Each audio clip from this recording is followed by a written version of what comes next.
Roni, would you like to go ahead? You're next. Would you like to unmute yourself?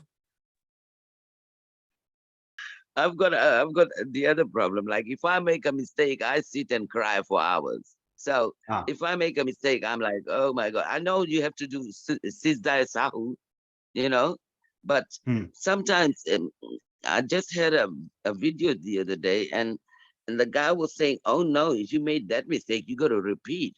And whereas I had heard another guy saying that, no, any mistake you do, you just do Sizda Sahu.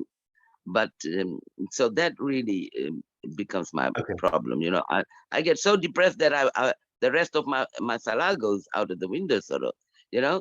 And then I'm trying very hard to sort of uh, continue straight after that. I tell myself off and I say, Ronnie, this is not about you. You made a mistake. You're gonna continue finish this, you know. I will address that briefly. No, thank you very much for sharing that and mentioning that. You know, for me, when I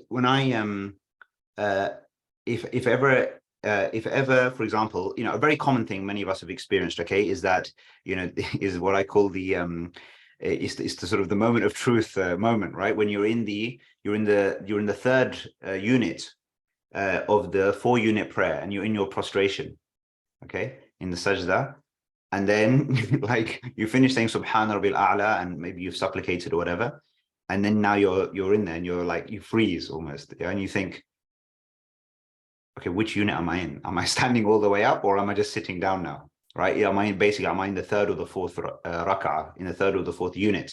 And then so that's just one example. Like there's many different kind of things. Yeah, there's many different things for which we might feel, oh, I forgot this, I didn't do this correct, I didn't feel it was quite up to par. I know my concentration was all over the place. I forgot which number of units, etc., etc., etc. Look, you know, we are all, like, some people are good at, like, maybe almost too easy at forgiving themselves, and too easy on themselves, and some on the verge of careless, and some people are just too harsh on themselves. And the reality is we need some balance. Okay, the past, and this is just a life lesson, I think, right? We make mistakes, things happen. You know, the best thing we can do right now is learn. Just learn. What can I learn from what happened? How can I prevent this? Right? What can I do to try to prevent this in the future? That's it. There is absolutely, you know, you regret something, you wish you hadn't done something, you wish something was better. Fine, you need some of that. That's important, okay, to a degree. But then straight away that needs to convert to, the way you almost do justice to that feeling is learning. Okay, what's the learning now? What do I learn? How can I help myself going forward, etc.? And then how do I compensate for it? Right? In the Salah, like the questioner mentioned, okay, fine, it might be the prostration of forgetfulness, etc. That's it. The prostration of forgetfulness, remember, who used to do the prostration of forgetfulness?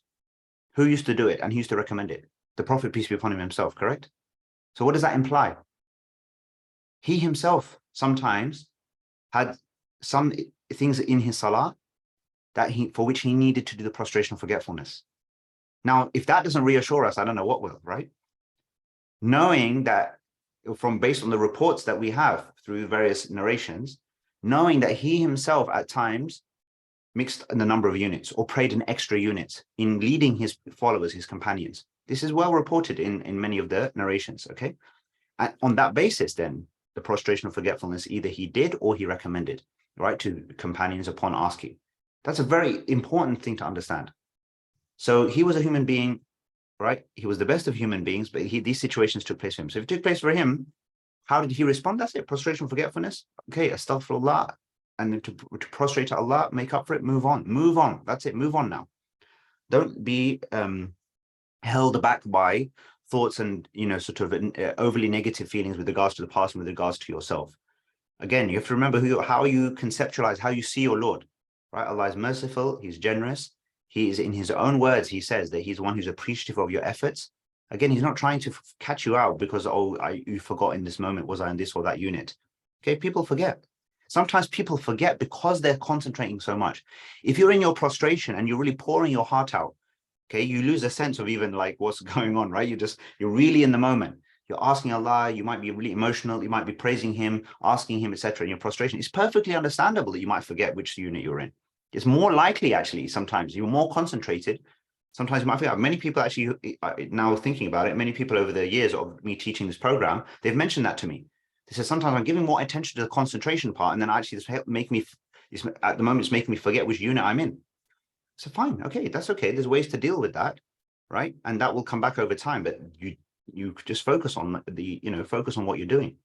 So I think we can be kinder to ourselves, right? And if you feel yourself kind of feeling that way about yourself, like you have to get yourself out of that, because that also can be a very devilish and a negative trap, to fall into.